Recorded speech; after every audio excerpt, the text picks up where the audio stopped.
Chapter 1. Beirut Port, the first departure. The sea was restless before sunrise. Not violent, not calm, as if the Mediterranean was holding its breath. A thin layer of morning fog floated above Beirut Port while the first rays of sunlight slowly touched the cranes, warehouses, and endless lines of containers stacked like silent monuments beside the docks. The Aurora Meridian stood proudly at Pier 7. Massive, elegant, alive. Its polished white hull reflected the pale gold of dawn, while hundreds of cabin windows shimmered like sleeping stars fading into morning. Crew members moved quickly across the decks preparing for departure. Engines hummed deep beneath the ship like the heartbeat of a giant awakening from sleep. Captain Chami stood motionless on the navigation bridge. From there, he could see everything.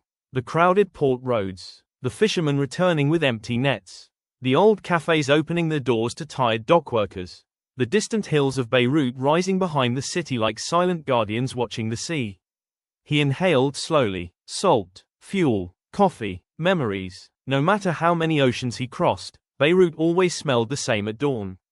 And perhaps that was why leaving it was never easy. Behind him, the bridge doors opened quietly. "Captain," said Elias Haddad, stepping inside with a digital tablet in hand. "Final passenger count completed. How many on board?" Chami asked without turning. 3,214 passengers. 800 crew members. 43 nationalities. Captain Chami nodded. The world aboard one ship. Elias approached the main navigation console. "We also received updated weather reports from Cyprus Control," he continued. "Clear conditions for the next 18 hours. Good." For a moment, silence filled the bridge except for the distant mechanical rhythm of loading cranes outside. Then Elias hesitated slightly. "There's something else." Captain Chami finally turned. "What is it?" One passenger requested direct access authorization to the observation deck during departure. The captain frowned slightly. "Who?" Elias checked the screen. Name registered as Daniel Vale. British passport. No luggage except one leather case. Reason? He says he's documenting maritime routes for a historical project. Captain Chami remained silent for several seconds. Sailors develop instincts stronger than technology. And something about the name felt wrong. "Keep him monitored discreetly," the captain said calmly. "Yes, Captain." Far below the bridge windows, the port had become alive with movement. Families embraced one another near the departure terminal. Children waved excitedly toward the ship. Some passengers filmed the harbor with their phones while others stood silently, watching Lebanon disappear before the journey had even begun. Every departure carried hidden emotions. Hope, fear, escape, regret. Captain Chami knew that ships transported more than people. They transported unfinished lives. A sudden vibration passed through the deck beneath his feet. The engines had fully awakened.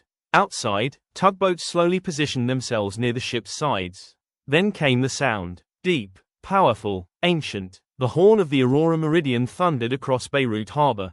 Its echo rolled across the sea and through the sleeping streets of the city itself. Passengers rushed toward the rails. Dockworkers paused. Even the gulls scattered into the sky. Captain Chami stepped toward the bridge window as massive mooring ropes began falling into the water one by one.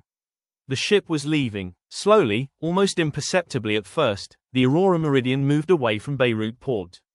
The city drifted backward, or perhaps the ship drifted away from time itself. The captain watched the shoreline carefully, the old buildings scarred by history, the modern towers of downtown Beirut, the mosques and churches standing together against the morning sky, the wounded port that still refused to die. "Home." Elias stood beside him quietly. "You've crossed the world many times, Captain," he said softly. "Why does this departure feel different?" Captain Chami did not answer immediately. His eyes remained fixed on the horizon where sea and sky merged into one endless unknown. Finally, he spoke. "Because this time," he said quietly, "I feel the sea waiting for us." At that exact moment, the radar screen flickered. Once, twice. Then a strange unidentified signal appeared briefly north of the ship before vanishing completely. Elias stared at the monitor. What was that? Captain Chami's expression hardened. Outside, the Mediterranean suddenly seemed far darker than before.